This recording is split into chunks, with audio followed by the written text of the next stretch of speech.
Voy a hacer algunas afirmaciones para sustentar mis argumentos que están enfocados a matricularme, como dijo don Ignacio, con la tesis de la sala tercera. Hago estas afirmaciones, son como 17, 18 afirmaciones, y si me queda tiempo voy a tratar de demostrar que tienen algún sustento jurídico con base en la normativa que voy a hacer. El artículo que me acaba de leer don Ignacio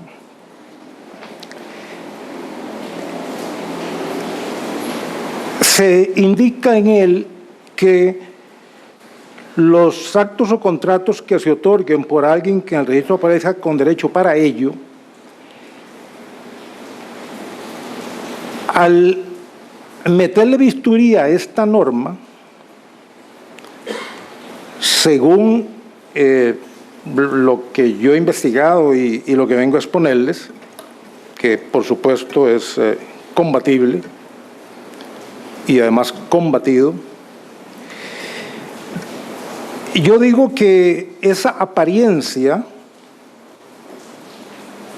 que nos presenta el registro cuando alguien aparece como dueño es una apariencia que puede ser desvirtuada.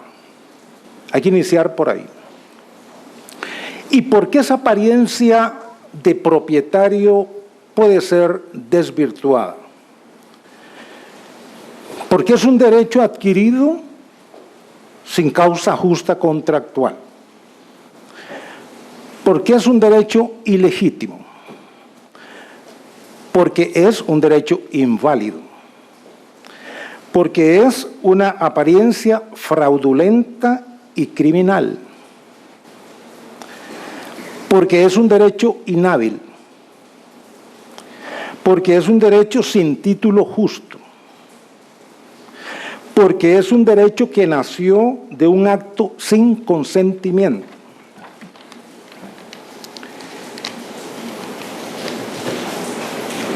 Afirmo que ese derecho se anula o se resuelve, pero no en virtud de un título no inscrito, que vendría a ser un mejor derecho en circunstancias normales.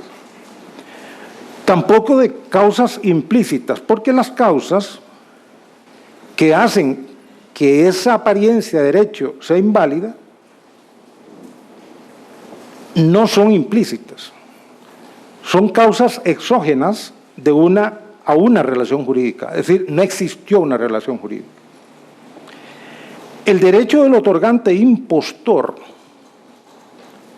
no se puede resolver por patología negocial sobrevenida, representada por causas implícitas o explícitas, como el caso del incumplimiento, por ejemplo. En la inscripción de ese derecho no existió ningún negocio jurídico. Y como sabemos, solamente una sentencia solamente resuelve un acto jurídico cuando el acto jurídico es válido. En este caso, estamos en presencia de un acto jurídico que ni siquiera llega a la categoría de negocio jurídico, porque para que sea negocio jurídico tuvo que haber participado la víctima con su voluntad, y en este caso no hay voluntad. Afirmo que debe protegerse al vero domino. Cuando diga vero domino me refiero al propietario a quien le han despojado de su inmueble o de su inmueble en el caso de los vehículos. Primero en tiempo, primero en derecho. El impostor le causa un daño al propietario registral originario al despojarlo ilegalmente del bien y lo inscribe a su nombre.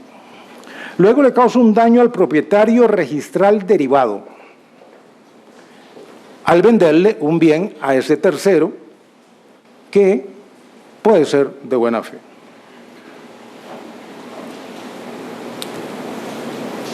Esa inscripción, como lo dije al principio, es una apariencia de derecho que puede ser desvirtuada por los motivos que ya expuse. Tenemos dos víctimas separadas en el tiempo. Una víctima que es la persona que ha tenido inscrito su bien, inmueble o mueble, por tiempo, mucho o poco, no importa. Y tenemos una segunda víctima que es el tercero que le compra al delincuente. La primera víctima, que tiene apariencia de buen propietario, no es susceptible de desvirtuar esa apariencia porque tiene justo título, pero se le despojó del bien. Es en todo momento legítimo porque le compró a alguien que sí era propietario. Es auténtico y es anterior. La segunda víctima tiene una apariencia de buen propietario, pero es susceptible de desvirtuar porque no tiene causa justa ni ninguno de los elementos que ya mencioné. Tenemos entonces que de esas dos víctimas hay una que disfrutó de su derecho legítimo y hay otra a quien estafaron. Al Vero Domino no lo estafaron, es que no participó de ese movimiento registral. Estuvo inerte ahí, confiando en el registro con una confianza, digamos, pasiva. El otro, al que estafaron, también confió, pero con una confianza activa. La legitimación. Afirmo que cuando la norma sostiene que pueden constituirse derechos reales por quien tenga inscrito su derecho en el registro o por quien lo adquiera en el mismo acto, se refiere a que haya sido adquirido con justa causa, en forma legítima, que cumpla con los requisitos de los contratos, entre ellos el consentimiento, es decir, que sea válido, que no sea una inscripción aparente. Si usted tiene inscrito su derecho de esa manera, disponga de él. Si lo tiene inscrito de una manera fraudulenta, puede disponer de él, pero no es válido.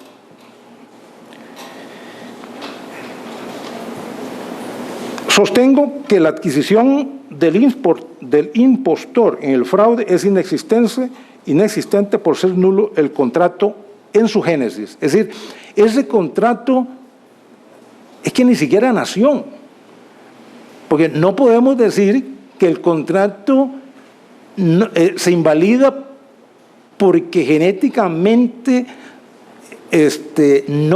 no cumplió con los requisitos. Es que ese contrato, donde supuestamente el propietario transmitió, ese contrato no existe, porque no hay voluntad.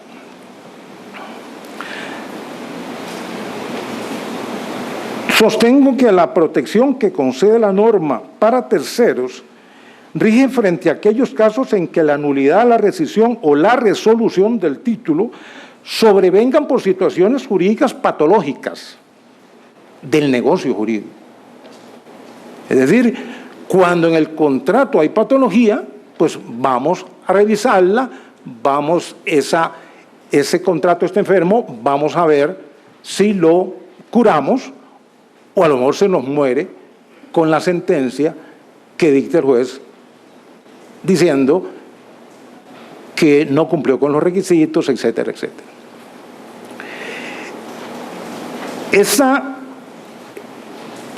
El contrato, vamos a ver, entrecomillado, el contrato por el cual adquiere el delincuente Se le llama contrato porque hay que llamarle de esa manera, pero no existe, no hay voluntad, y por esa patología, por esa simple patología, el juez civil, ni siquiera hay que acudir a sede penal, el juez civil tiene que declararlo nulo. Y con la declaratoria de nulidad, según la teoría de las nulidades, todo vuelve a su estado original. Entre ellos, que el propietario, el vero domino, recupera su bien, aún frente al tercero de buena fe.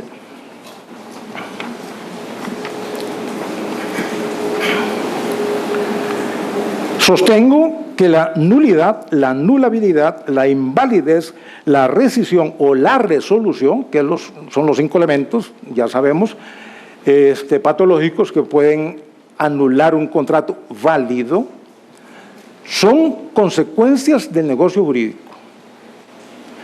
Pero ninguna de estas podemos aplicarla a la inscripción registral, porque ahí ni siquiera existió.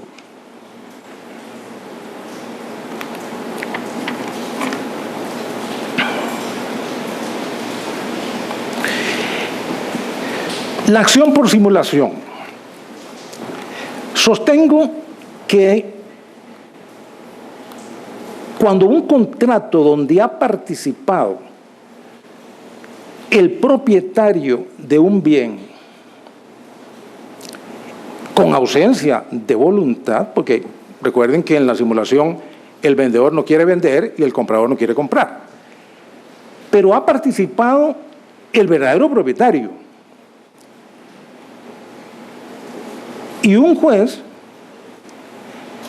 declara ese contrato donde ha participado el vero domino, lo declara nulo, por ineficaz, por ausencia de voluntad, por lo que ustedes quieran. ¿Cómo no va a ser procedente lo que hace la Sala Tercera de declarar nulo un contrato donde no ha participado el vero domino? Pero la Sala Civil sí declara la nulidad por simulación de un contrato donde sí ha participado el vero domino. Pero dice que en los casos donde él no participa, hay que proteger a un tercero. La acción pauliana. Ya vimos la acción de nulidad. La acción pauliana. Como sabemos, en la acción pauliana, el contrato es válido, participa la voluntad del vero domino, participa un tercero, siempre de buena fe, pero por fraude de acreedores, un acreedor puede solicitar la revocatoria, no la nulidad, porque es válido. Y la consecuencia es que un juez, en sentencia, puede revocar ese acto que es válido, que participó el vero domino y que participó un tercero. Solo que hay fraude registral y otras características ahí de la acción pauliana. Entonces, ¿cómo? Si en la acción por simulación y en la acción pauliana la Sala Primera dice que se puede revocar en un caso y anular en otro, donde ha participado el vero domino, pero nos dice que en los casos de fraude inmobiliario, donde no participa, no se puede anular porque hay que respetar al tercero de buena fe. Faltaron otras que no son tan importantes. Tratar de justificar en 5 minutos que las afirmaciones que hice tienen algún sustento. Tenemos el artículo 22 del Código Civil, que se refiere al abuso del derecho. Tenemos el 325 del Código Civil, que se refiere a la indemnización por ofensa a los derechos ajenos y habla de la restitución de la cosa. Tenemos el 424 del Código Civil, que se refiere a la extinción de una hipoteca por resolución del derecho del constituyente.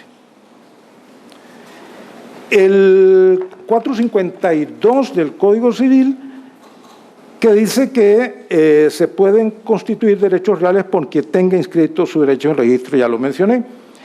El 457 del Código Civil, que dice que las acciones de rescisión o resolución no perjudican a terceros que hayan inscrito su derecho. No menciona la acción de nulidad.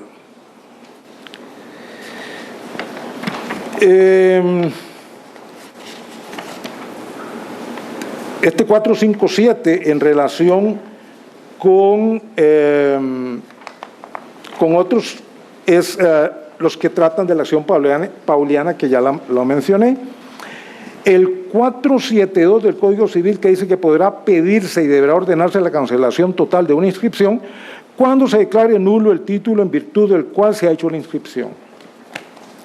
El 474 dice no se cancelará una inscripción sino por providencia ejecutoria o en virtud de escritura o documento auténtico en el cual expresen su consentimiento para la cancelación la persona a cuyo favor se hubiera hecho la inscripción o sus causas habientes.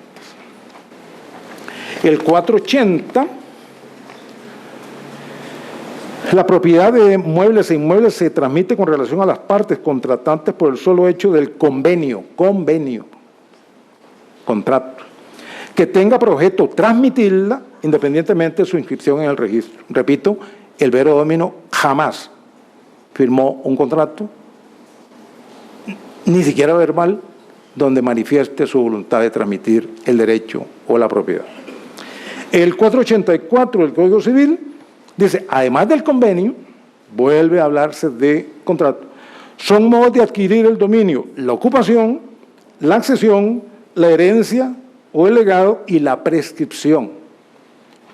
Pero la sala primera dice que hay otro factor de adquisición, que es el fraude. El 627 del Código Civil dice que para la validez de la obligación es esencialmente indispensable capacidad, objeto, causa justa. Ya dije, por lo menos afirmé, que ninguno de estos tres elementos están presentes en el fraude. El 632, las causas productoras de obligaciones son los contratos, cuasicontratos, los delitos, los cuasidelitos y la ley.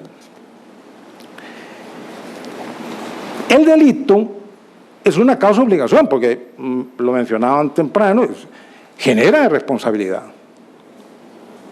para el delincuente en favor de la víctima. Pero la sala primera nos dice que la causa productora de un derecho de adquisición de un inmueble puede ser el delito. 692, que se refiere al sinalagmático, 835 de la nulidad absoluta, 844, 847, ya termino con el 849, 1007, 1034, 1036. Faltaron otros. Cuando tengan un caso de estos, no acudan a la vía penal, no es necesario. Acudan a un juez civil y citan este montón de artículos y roguemos a Dios. Muchas gracias.